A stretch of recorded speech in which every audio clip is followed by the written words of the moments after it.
શ્રી કર્મયોગ વિદ્યા સંકુલ હબુગડ આયોજિત ઓનલાઈન વર્ગોમાં તમામ વિદ્યાર્થી ભાઈઓ અને બહેનોનું હું ફરી વખત હાર્દિક સ્વાગત કરું છું. મિત્રો, આગળના લેક્ચરમાં આપણે જોયું હતું કે ભાઈ શીખવાની ક્રિયા, જે મનોવિજ્ઞાનનો આપણો બીજો પાઠ છે કે ભાઈ દરેક સજીવ કઈ રીતે શીખી શકે છે અને શિક્ષણની કઈ કઈ તરાહો છે, આપણે તેના વિશે વિગતે આ પ્રકરણમાં વાત કરવાની છે. ત્યારે આગળના લેક્ચરમાં આપણે જોયું હતું કે ભાઈ શિક્ષણની શું અનિવાર્યતા છે, તો કે દરેક સજીવ છે એ તો કે પોતાના જીવન રક્ષણ અને જીવન નિભાવ માટે શિક્ષણ લેતા હોય છે.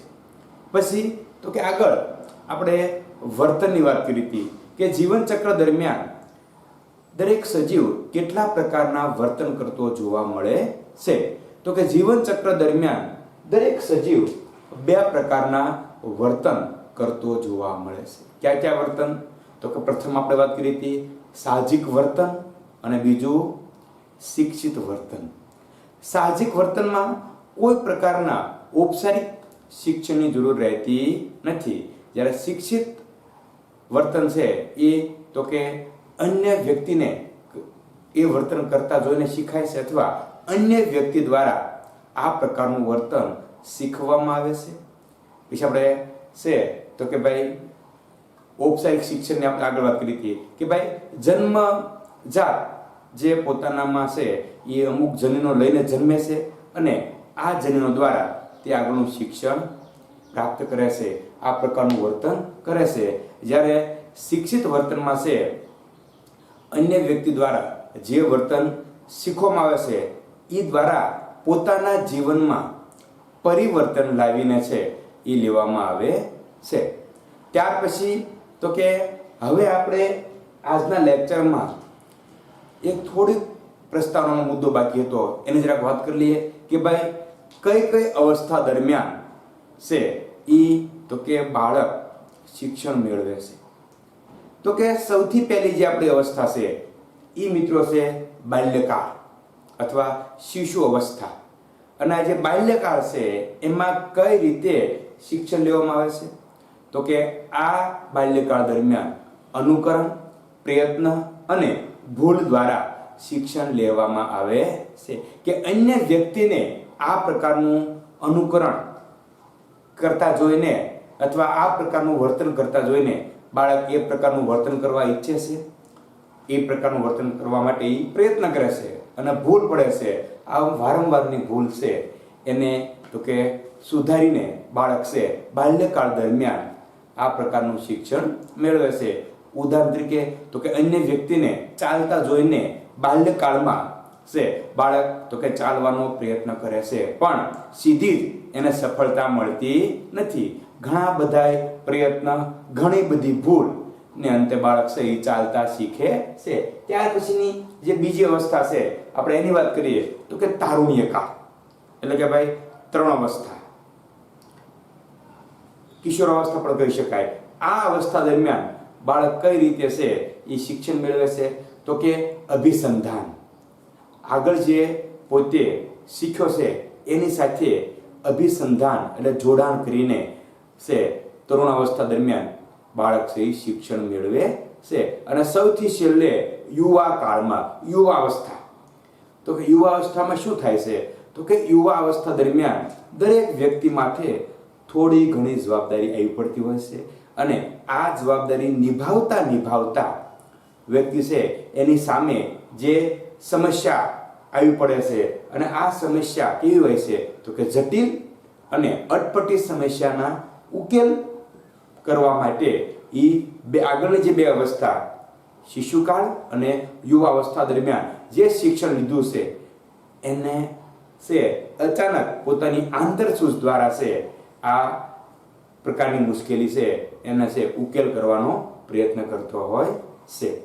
ત્યાર પછી મિત્રો આપણે આગળ થોડીક વાત જોઈ હતી કે હવે આપણે જે વાત કરવાની છે એ કયા પ્રકારની વાત છે? તો કે વ્યક્તિ પોતાના જીવનમાં અથવા વ્યક્તિ પોતાનો વિકાસ કઈ રીતે સાધે છે, કઈ રીતે આગળ વધાવે છે અને એના માટે તો કે સૌથી પહેલાં તો કે આચાર વિચાર છે, ભાષા પણ કહી શકાય. ભાષા દ્વારા છે પણ વ્યક્તિ પોતાનો વિકાસ છે એ આગળ છે એ લઈ જઈ શકે છે. પોતાનામાં છે ભાષાને કારણે પણ એમાં પરિવર્તનો આવતા હોય છે. પછી વર્તન ભાતો, પોતાનું વર્તન કરવાની જે ભાત છે, રીત છે, એમાં પણ છે ઘણા બધા પરિવર્તન આવતા હોય છે. મનોવલણ, પોતાના મસ્તિષ્કના જે વલણ છે એના આધારે પણ વ્યક્તિના જીવનમાં પરિવર્તન આવતા હોય છે. ત્યાર પછી તો કે આવેગની છે, આવેગ એક પ્રકારનો આપણો છે જે પ્રકારનું વર્તન કરવાની ઢબ, આ આવેગ, ગુસ્સો, પ્રેમ, લાગણી, આ આવેગ છે એની અભિવ્યક્તિ દ્વારા પણ આપણા જીવનમાં પરિવર્તન આવતા હોય છે. મનોવલણ દ્વારા પણ પરિવર્તન આવતા હોય છે. અને શિષ્ટાચારનું શિક્ષણ, એના થકી પણ આપણા જીવનમાં આવા પરિવર્તનો આવતા હોય છે.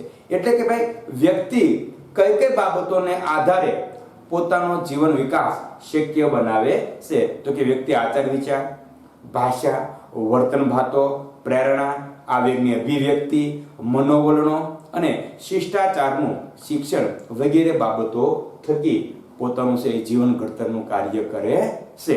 અને તો કે દરેક વ્યક્તિના જીવનમાં શિક્ષણની શું ભૂમિકા છે? દરેક વ્યક્તિ છે એના જીવનમાં શિક્ષણની કેવા પ્રકારની ભૂમિકા હોય છે? તો કે જે રીતે આપણે સમુદ્રને પાર પાડવા માટે નૌકાની જરૂર પડે છે. આપણે હોડી વિના આપણે ક્યારેય સમુદ્ર પાર છે કરી શકતા નથી.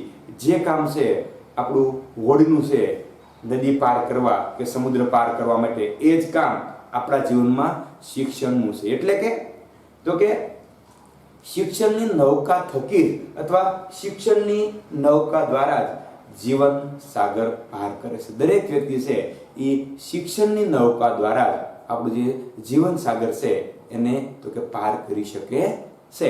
એટલે કે બહુ અતિ મહત્વનું કહી શકાય એવું આપણા જીવનની જે ઘટના છે એ તો કે શીખવાની ક્રિયા. હવે મિત્રો આપણે છે આગળની વાત કરીએ કે શીખવું એટલે શું અને કઈ કઈ બાબતો છે એના આધારે શીખી શકાય. પ્રસ્તાવના જોયા બાદ હવે આપણે જે મેન મુદ્દા માથે આવવાનું છે અને જેને કારણે આપણે સમગ્ર પાઠ વિશે ભણવાનું છે એ એટલે શીખવું. અને મિત્રો સાદી ભાષામાં શીખવું એટલે એને શિક્ષણ કહી શકાય. કે ભાઈ શીખવું એટલે શું? તો કે શીખવું એટલે શિક્ષણ મેળવવું અથવા શિક્ષિત બનવું. આપણે જે વર્તનમાં થતા ફેરફાર છે એમાં જ્યારે બીજા ફેરફારની વાત કરી હતી એના વિશે અહીંયા આપણે થોડું ડીપમાં જોઈએ તો સૌથી પહેલા આપણને મિત્રો એ ખ્યાલ હોવો જોઈએ કે ભાઈ શિક્ષણ એટલે શું અને શિક્ષણ એટલે શું એની સરસ મજાની વ્યાખ્યા અમેરિકન મનોવૈજ્ઞાનિક સીટી મોર્ગન છે નામના વૈજ્ઞાનિકે આપણને બહુ સરસ વ્યાખ્યા આપી છે કે ભાઈ શિક્ષણ એટલે અનુભવ અને પ્રયત્ન કે મહાવરાથી વર્તનમાં થતો કાયમી સાપેક્ષ ફેરફાર અથવા સાપેક્ષ કાયમી ફેરફાર. મિત્રો આ જે વ્યાખ્યા છે એના આધારે આપણે એટલું કહી શકાય કે ભાઈ શીખવું એટલે શું? તો કે ભાઈ સીટી મોર્ગન આપણે જે વ્યાખ્યા આપે છે એના અનુસંધાનમાં અને ઘણી વખત મિત્રો આવી ટચુકડી વ્યાખ્યા પૂછાતી પણ હોય છે અને એ આપણને ખ્યાલ ન હોય અને આપણે અવડો મોટો પાઠ ભણતા હોઈએ પણ જેના વિશે ભણવાનું છે એ વ્યાખ્યા આપણને યાદ ન આવે તો થોડી છે આપણે મિસ્ટેક અહીંયા કહી શકાય. ટૂંકમાં શિક્ષણ એટલે શું આપણે એની વાત કરીએ તો કે અનુભવ અને પ્રયત્ન કે મહાવરાથી વર્તનમાં થતો સાપેક્ષ કે કાયમી ફેરફાર. આ જે વ્યાખ્યા છે એ આપણને તો કે આ વ્યાખ્યા આપણને સીટી મોર્ગન જે અમેરિકન મનોવિજ્ઞાન છે એની આપણને આ વ્યાખ્યા આપેલી છે. તો કે શિક્ષણ એટલે અનુભવ, પ્રયત્ન એટલે મહાવરો પણ કહી શકાય. જો સરળ ભાષામાં આપણે આ વ્યાખ્યાને સમજી લઈએ તો આપણને છે આગળની જે 3 પ્રકારની બાબતો છે એ આના આધારિત છે એ પણ આપણને સમજવામાં સરળતા રહેશે કે ભાઈ શિક્ષણ એટલે અનુભવ અને પ્રયત્ન કયો કે મહાવરો કયો, આ બંને બાબત એક સમાન છે. એટલે કે શિક્ષણ એટલે અનુભવ અને પ્રયત્ન કે મહાવરાથી વર્તનમાં થતો સાપેક્ષ કાયમી ફેરફાર. આ વ્યાખ્યા આપણને સીટી મોર્ગન નામના જે અમેરિકન મનોવૈજ્ઞાનિક છે એને આપેલી છે. અવારનવાર મિત્રો પૂછાતી હોય છે, આપણા સ્વાધ્યાયમાં પણ છે કે ભાઈ, અને ઘણીવાર છે મનોવૈજ્ઞાનિકના નામ સાથે પૂછાય છે કે સીટી મોર્ગને આપેલી શિક્ષણની વ્યાખ્યા સમજાવો અથવા શિક્ષણની વ્યાખ્યા આપો. તો આપણે આ જ લખવાનું છે, શિક્ષણ એટલે અનુભવ અને પ્રયત્ન કે મહાવરાથી વર્તનમાં થતો સાપેક્ષ કાયમી ફેરફાર. અને આ વ્યાખ્યાને આધારે શિક્ષણમાં તો કે જરૂરી અથવા અનિવાર્યતા એવી 3 બાબતોનો સમાવેશ થાય છે. હવે આપણે તો કે શિક્ષણમાં જે 3 બાબતો અનિવાર્ય છે એના વિશે વાત કરીએ. મિત્રો વ્યાખ્યા આપણી ભાષામાં કેવું હોય તો આ બંને વસ્તુ એક જ છે. પ્રયત્ન કયો કે મહાવરાથી કયો, મહાવરો કરો એટલે છે એનું દઢીકરણ, રિવિઝન કરવું કહી શકાય કે શિક્ષણ એટલે અનુભવ અને પ્રયત્ન કે મહાવરાથી વર્તનમાં થતો સાપેક્ષ કાયમી ફેરફાર. કોણે આપેલી છે આપણને? CT Morgan. હવે તો કે શિક્ષણમાં 3 બાબતો અનિવાર્ય છે અને એ છે આપણી વ્યાખ્યામાં આવી જાય છે. એટલે આપણને છે વ્યાખ્યા આવડશે એટલે શિક્ષણમાં જરૂરી એવી 3 બાબતો આપણને આપોઆપ ખ્યાલ આવી જશે. સૌથી પહેલા તો કે અનુભવ. આ શબ્દ પણ આપણી વ્યાખ્યામાં અહીંયા બતાવે છે. અનુભવ, મહાવરા કે પ્રયત્ન. પ્રયત્ન અહીંયા પાછળ લખ્યું છે, અહીંયા આગળ છે, એમાં કઈ ફેર પડતો નથી કે ભાઈ અનુભવ, મહાવરા કે પ્રયત્નનું પરિણામ છે. હું શિક્ષણ એ શું છે તો કે અનુભવ, મહાવરા કે પ્રયત્નનું પરિણામ. બીજું તો કે વર્તનમાં, આ શબ્દ અહીંયા આવે છે, વર્તનમાં થતું પરિવર્તન. અને મિત્રો સૌથી છેલ્લી બાબત કે ભાઈ સાપેક્ષ કાયમી ફેરફાર. આ 3 બાબતો છે એ આપણે વ્યાખ્યામાં સીટી મોર્ગને આપણે જે વ્યાખ્યા આપી છે એમાં 3 બાબતો છે એ અંદર આવી જાય છે. એટલે માત્ર વ્યાખ્યા યાદ કરવાથી આપણને આ 3 બાબતોનો ખ્યાલ આવી જાય છે કે શિક્ષણમાં અનિવાર્ય એવી કેટલી બાબતો છે તો કે 3. કઈ? અનુભવ, મહાવરા કે પ્રયત્નનું પરિણામ. બીજું તો કે વર્તનમાં થતું પરિવર્તન. અને ત્રીજું સૌથી છેલ્લે તો કે સાપેક્ષ કાયમી પરિવર્તન. આ 3 શબ્દો સીટી મોર્ગને આપણને જે વ્યાખ્યા આપી છે એમાં આવે છે. હવે આપણે છે આ શિક્ષણમાં 3 જરૂરી બાબતો, અનુભવ, મહાવરા કે પ્રયત્નનું પરિણામ, વર્તનમાં થતું પરિવર્તન અને સાપેક્ષ કાયમી પરિવર્તન, આ 3ની છે આપણે વિગતે અહીંયા ચર્ચા કરવાની છે. સૌથી પહેલા આપણે વાત કરીએ તો કે અનુભવ, મહાવરા કે પ્રયત્નનું પરિણામ. હવે મિત્રો આપણને ખ્યાલ છે કે આગળના લેક્ચરમાં પણ આપણે જોયું હતું શિક્ષણ એટલે શું તો કે વર્તનમાં થતો ફેરફાર. શિક્ષણ એટલે શું તો કે વર્તનમાં થતો ફેરફાર. એ પણ અહીંયા આપણે આપ્યું છે, સાદી ભાષામાં કહીએ.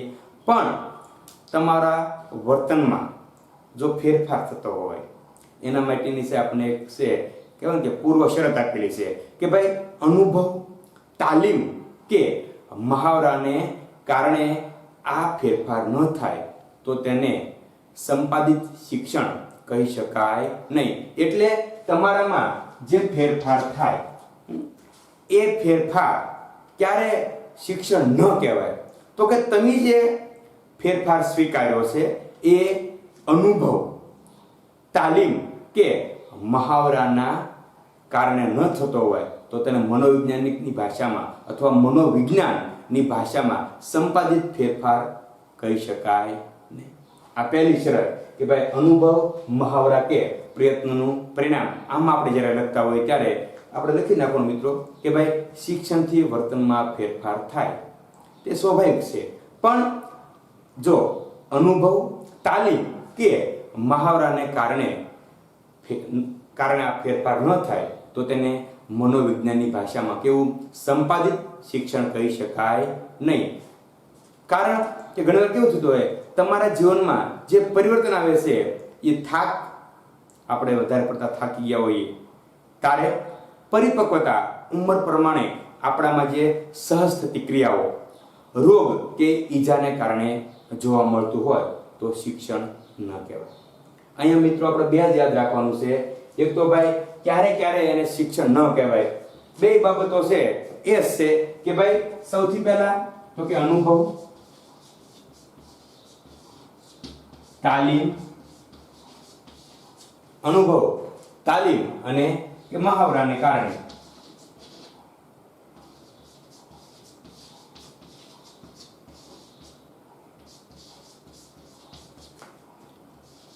ન થાય તો મતલબ તમારું જે શિક્ષણ છે એ શેના આધારે થવું જોઈએ? તો કે અનુભવ, તાલીમ અને મહાવરાને કારણે થાય તો જ તમારું વર્તન એને શિક્ષણ કહી શકાય.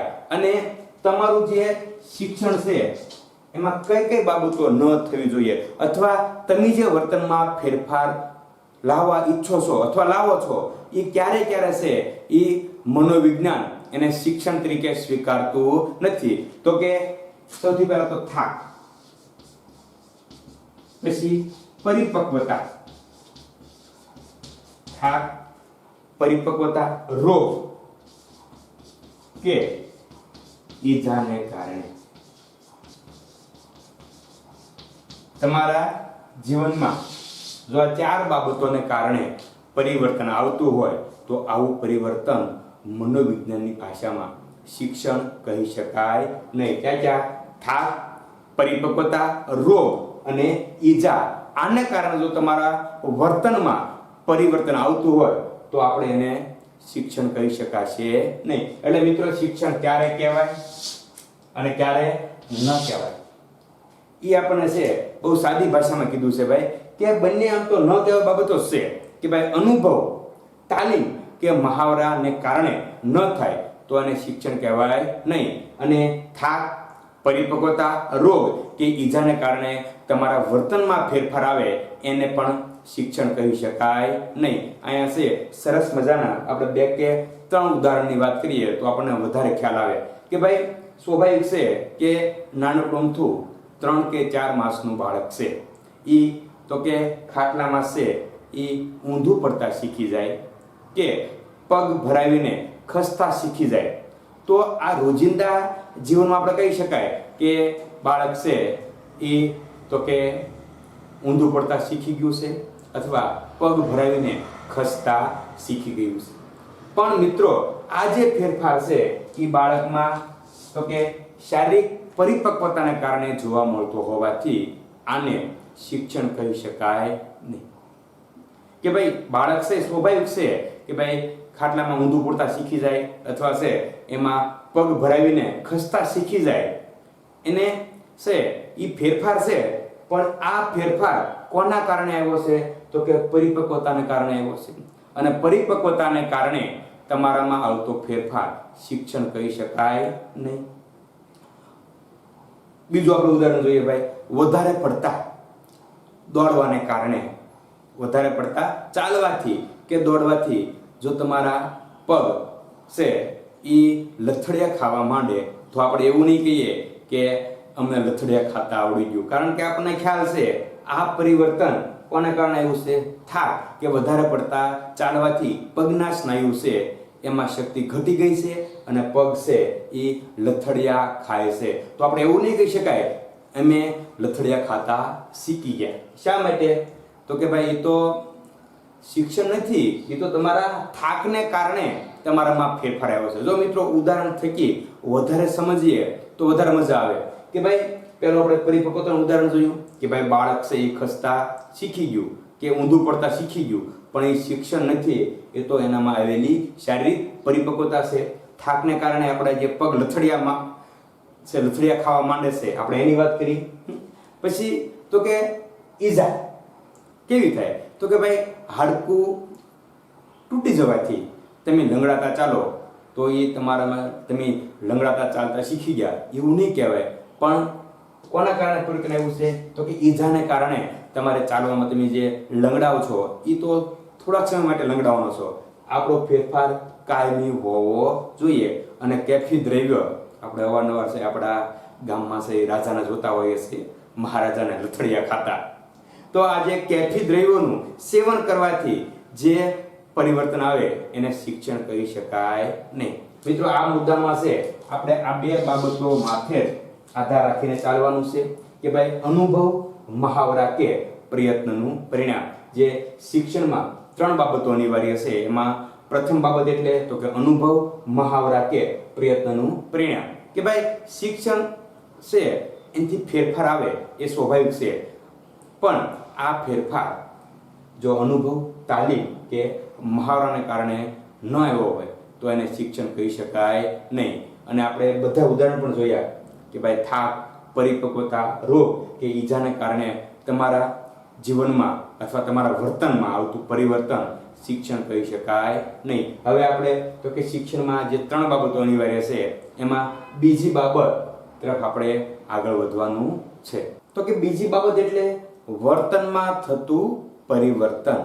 કે ભાઈ શિક્ષણ આપણે પહેલા જોયું અનુભવ, પ્રયત્ન કે મહાવરાનું શિક્ષણ, અને હવે બીજું આપણે જોઈએ વર્તનમાં થતું પરિવર્તન. તો કે મિત્રો શિક્ષણ ત્યારે જ કહેવાય ક્યારે?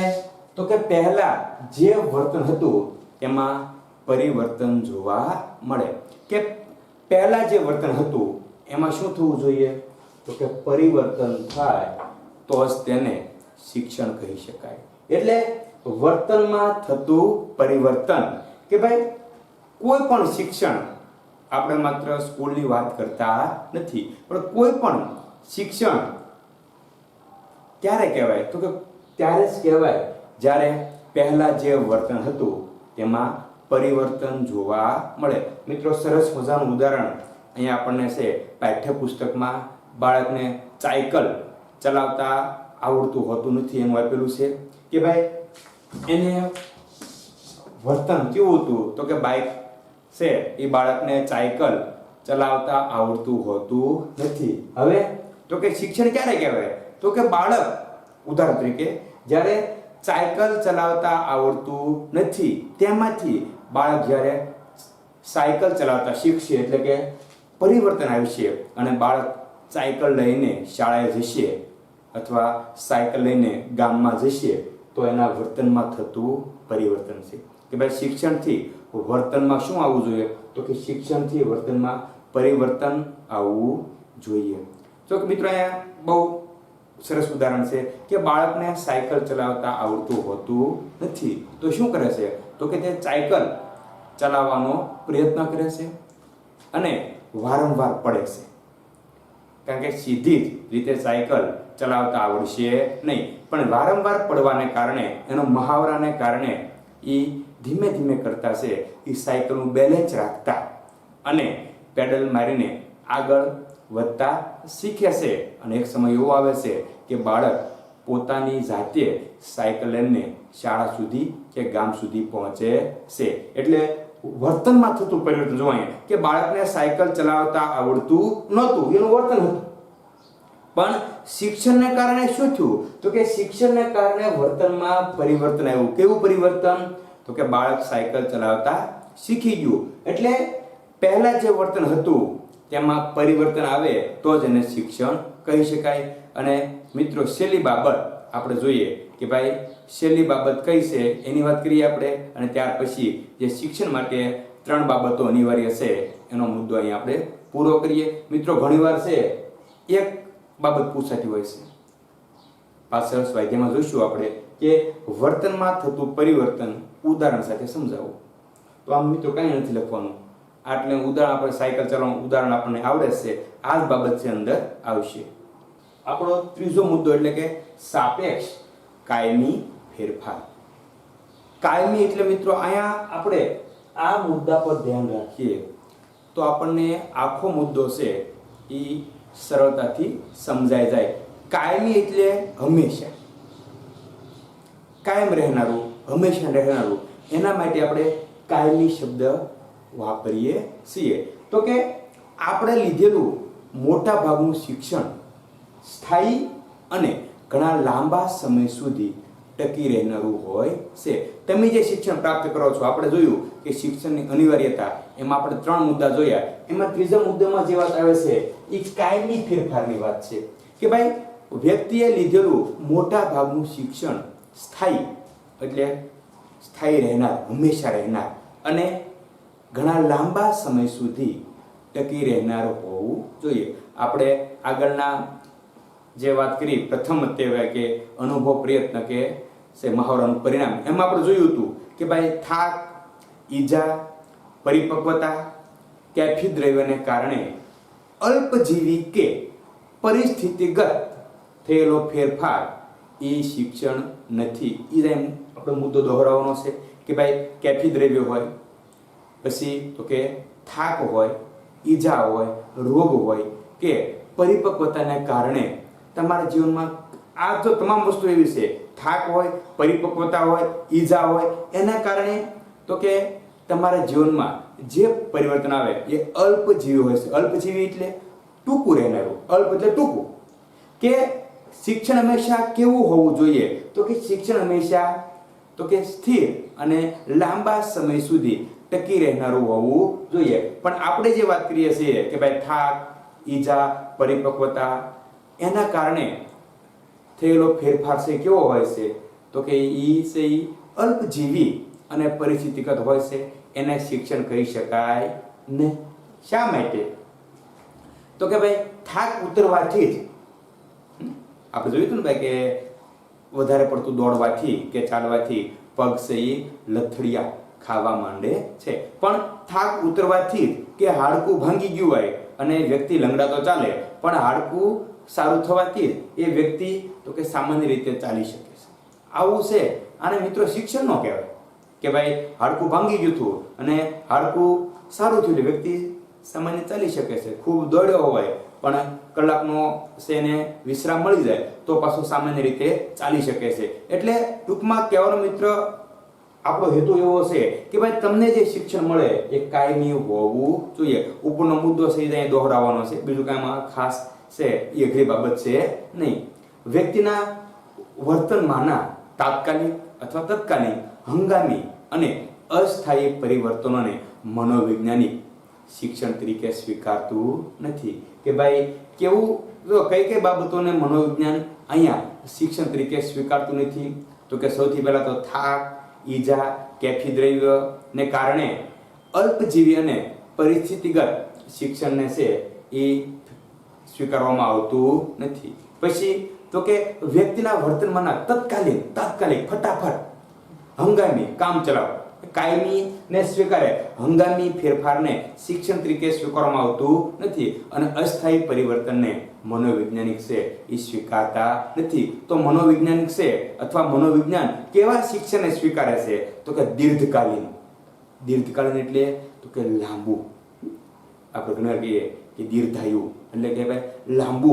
અહીંયા તો કે દીર્ઘકાલીન, લાંબો સમય ચાલનાર અને સાપેક્ષ ફેરફાર હોય તેને જ શિક્ષણ ગણવામાં આવે છે. એનું ઉદાહરણ છે સાયકલનું ઉદાહરણ મિત્રો આપવાનું છે કે ભાઈ સાયકલ બાળક જ્યારે ચલાવતા શીખે ત્યારે એને ચલાવતા આવડતું હોતું નથી, પણ વારંવાર પડવાથી, વારંવાર મહાવરો કરવાથી એને સાયકલ ચલાવતા આવડે છે. પણ એ પાછું સાયકલ અને કાયમી ચલાવતા આવડી જાય છે. એટલે સાયકલ ચલાવતા શીખવું એને આપણે સાપેક્ષ કે કાયમી ફેરફાર કહી શકાય. કારણ કે એકવાર શીખ્યા પછી એ આપણને દીર્ઘકાલીન, લાંબો સમય સ્થાયી આપણે છે એનો સહી જોઈ શકાય છે કે સાયકલ ચલાવતા આવડી ગઈ પછી ફેરફાર કેવો છે? તો કે ફેરફાર કાયમી છે, દીર્ઘકાલીન છે અને સ્થાયી છે. તો મિત્રો આપણે 3 વાત કરી અહીંયા કે ભાઈ કે વર્તનનું પરિવર્તન છે, સાપેક્ષ કાયમી ફેરફાર છે, અને પહેલી વાત કરી હતી અનુભવ, મહાવરા કે પ્રયત્નનું પરિણામ.